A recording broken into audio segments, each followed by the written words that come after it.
What is going on, everybody? It's Lights Out from MaddenDaily.com, and this is Chapter 1, Part 3 of our new Madden series, From Good to Greatness. We're going to be breaking down everything you need to know about Cover 2 Zone, the different types of Cover 2s, and the strengths and weaknesses. Pretty much every formation in Madden 15 that has two safeties is going to have a Cover 2 Zone play. We're going to be looking at 3-4 odd, which is also called 3-4 normal in a custom book. But you could use Cover 2 out of anything, out of 4-3, nickel 3-3-5, whatever the case may be. But every Cover 2 zone is pretty much the same. The reason why it's called Cover 2 Zone, just like Cover 2 Man, is because the safeties are controlling deep. There's two guys playing deep, the left free safety guarding the left half, the right strong safety guarding the right half deep. While in Cover 2 Man, everyone is manned up other than the safeties. In Cover 2 Zone, obviously everyone is in zone coverage.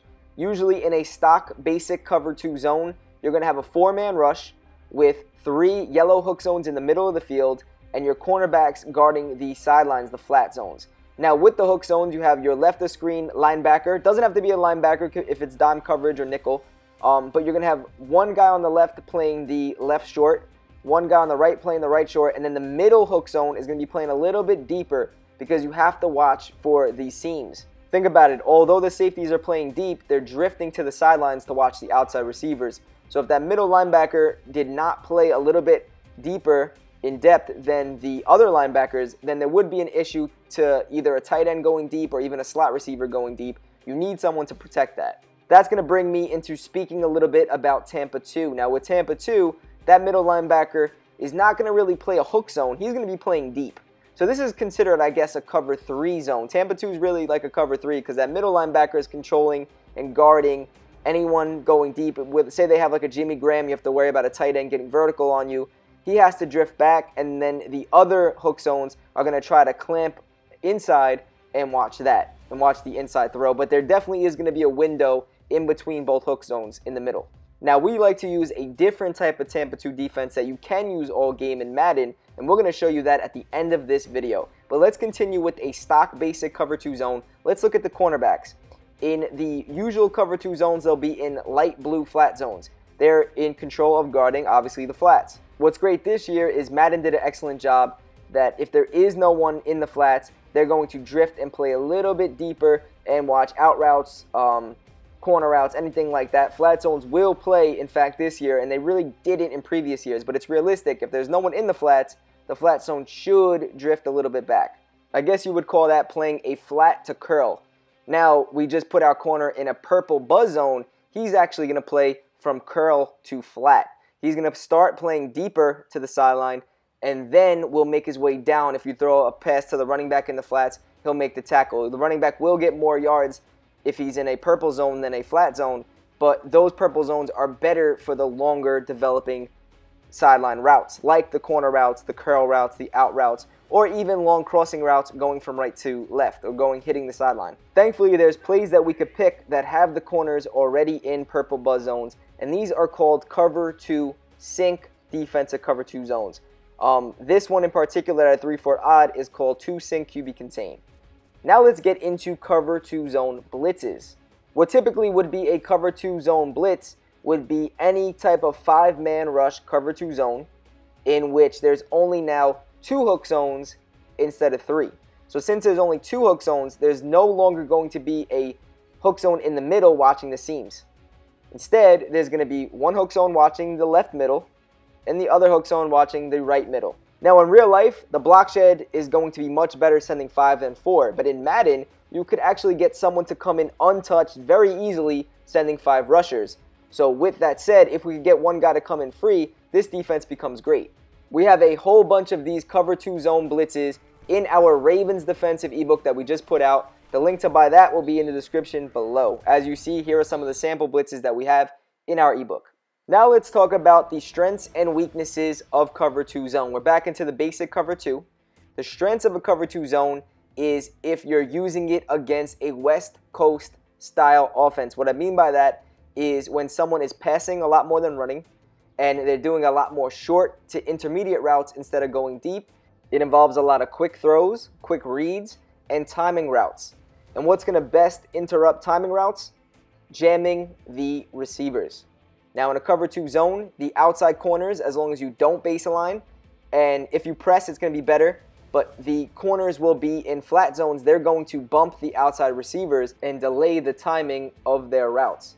You also have the hook zones that are going to delay the timing of a lot of crossing routes or anything over the middle. It's not going to happen as often as the corners, but regardless, we have a bunch of short zones, 3 playing in the middle, 2 playing to the sideline, and it's going to be hard to throw quick timing routes when we have a ton of coverage short. This is why we said it's great on short down situations like a 4th and 3, 4th and 4, when we know our opponent's going to pass, but more than likely they're not going to send everyone deep. Everything's going to be short, and all you have to do is watch that, and eventually they're going to throw into your coverage, either make a good read possibly, or get a coverage sack because no one's open. Here you can see the linebacker delaying the timing of the route, and then we would pick him up. We were manually controlling the left linebacker, so he delays it. He wants to throw it right there, but he couldn't.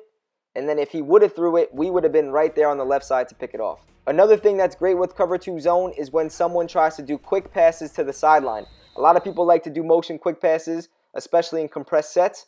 Cover 2 zone would be great against that.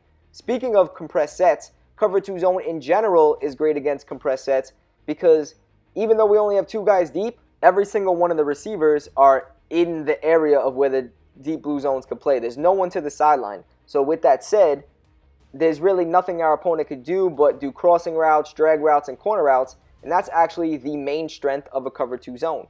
The crossing route should be guarded pretty well, especially because we have 3 hook zones there. And also these sidelines, we have the flat zones or buzz zones if you want to run a cover 2 sink to stop the sideline passes a little bit deeper down the field. And now you should start realizing that the strengths of cover 2 zone happen to be the weaknesses of cover 2 man. We mentioned that corner routes, crossing routes, drag routes kill cover 2 man. And what's great is that cover 2 man and cover 2 zone look pretty much exactly the same pre-snap. So all these routes that kill cover 2 man, the corner route, the crossing route, as you're seeing, it's just demolishing cover 2 man. It's not going to kill cover 2 zone. The only difference is cover 2 zone, the corners are not pressed pre-snap. They're 5 yards away from the corners, while in cover 2 man, they're automatically pressed. So all we advise you doing if you want to completely disguise cover 2 man and cover 2 zone is to just press coverage right away when you come out in cover 2 zone. That's just Y and then down on the D-pad, or triangle and down on the D-pad. Your opponent will never know if it's cover 2 zone or cover 2 man. For example, here it's a 4th and 5. Our opponent thinks it's man coverage. His first read's a drag. The hook zone delayed the crap out of both the drag route and the other receiver. Delayed the timing. He eventually got open, but it was too late. We got the sack on the quarterback and got the defensive stop. So the strengths are any short down situation when we don't think our opponent's going deep, a West Coast style offense where our opponent's doing nothing but quick, short timing route throws, and also compressed offensive formations. Now, what about the weakness of cover 2 zone? The main weakness of cover 2 zone is spread offensive sets. Here's a 5 wide, 4 vertical play. Our opponent has 4 receivers going deep, and we only have 2 safeties guarding deep. It's impossible to guard both the seams and the sidelines. Sidelines is very easy, just a bullet pass once he clears the flats to either side. It's impossible to run cover 2 zone if our opponent does that. So that's the main weakness, is a deep attack like this out of a spread set. But luckily, this weakness is the strength of cover 2 man. We have everybody manned up, plus 2 safeties controlling deep.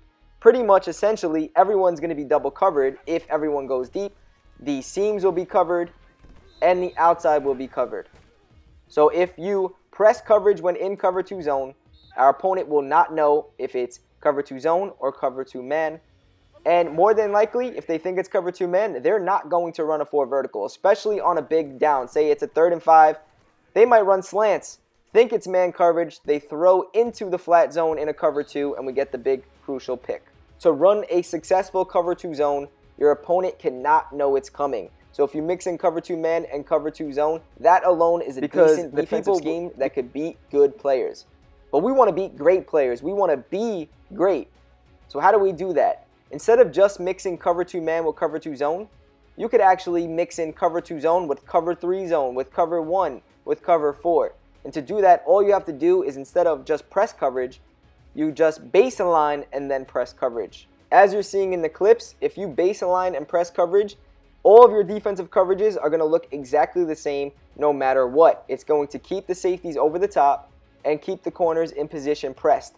It's going to look exactly what it looks like in the clip art of the defensive play call screen. By base aligning and playing press coverage, your opponent will not be able to make the easy pre-snap reads that he normally would be able to. There are still some ways to tell pre-snap what coverage your opponent's in, even if they do press and base align, but we'll get into that later on in this series. It's going to depend on what offensive formation you're in and some other variables. So that concludes the base cover 2 zone, and pretty much we made it known that you cannot run cover 2 zone every play. You have to disguise it in order for you to be successful. But now we're going to break down a different type of cover 2 shell, and this is called cover 2 invert. The formations we like to use cover 2 invert in is 3-4 bear, 4-6 normal, and 4-3 wide 9. Cover 2 invert is arguably the best coverage in Madden 15, and it's kind of realistic. I can't see how this could work as good in real life as it does in Madden 15. You're going to see that the corners are the ones that are playing the deep halves of the field instead of the safeties, but they're inverted. They're going to play the deep receivers to the sideline, but they're also going to play the slot receivers. They're playing and drifting to the inside to eventually play the seams. So not only will the corners and the deep blues play the outside receivers going deep, but they will also play the slot receiver. Look on the left side. We have the Y receiver slot going deep.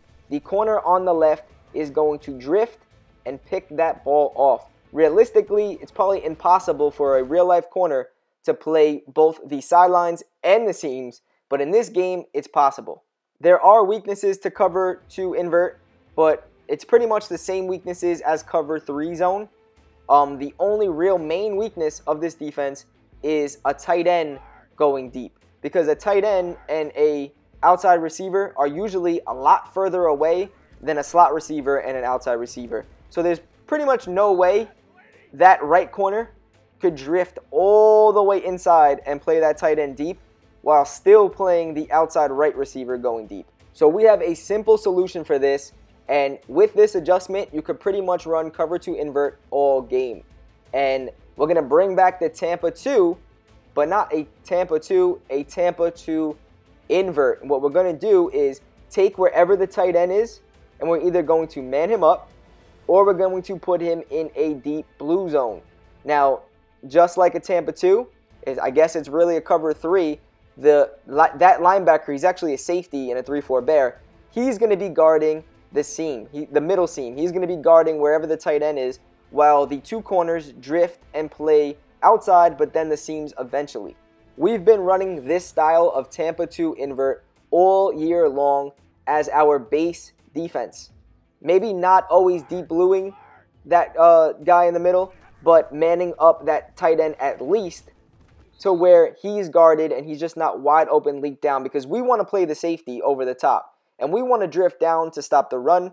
We want to watch for screens. We want to bait our opponent into throwing at us. We could go wherever we want with that safety over the top in a hook zone, as long as we're watching the tight end deep. So here we flipped the play. Instead, we deep blued the left linebacker. That way we don't have to worry about the tight end deep. Now we can focus on the run. If we could focus on the run, we're adding an extra guy in the box. There's now 9 guys in the box instead of 8. So if they run the ball, we should be able to do well against it. If they run a screen, we could bite directly down to the running back, or a receiver screen if it is. If your opponent's doing a smoke screen or an out route, we could run wherever we want with that safety and literally not have to worry about anything. We don't have to worry if we get beat on a play action. Anything that we need to stop, we could manually roam with that safety and lurk that area. That's why this coverage is amazing in Madden 15. It might also be amazing in the next Madden, for Madden 16. We're not sure, but at least for Madden 15, cover 2 invert is one of the best defensive coverages in the entire game. Here for an example, we sniff out the screen and make a shoestring tackle for a loss of yards. The following play, we are expecting a slant going from right to left. We're going to bait our opponent into throwing it. He doesn't throw it, but nothing is open. He actually eventually throws at us, and we get the big stop on our opponent. I know this was just a simulation of what could happen, but that happens a lot when running this defense. You could also blitz out of this specific defense, 3-4 bear cover 2 invert. We posted it already for free on our YouTube. If you want to check that out, click the annotation above. It's a blitz that works against shotgun, pistol, and under center, and it's very hard to slide protect. I'm pretty sure it's unslide protectable. It's a B-gap blitz that sometimes comes A-gap or outside right. We go into even more adjustments in our Ravens defensive book. Link to buy that is in the description below. I hope you guys enjoyed. If you did, please comment, like, and subscribe. A new video for this series will be out tomorrow. Later, guys.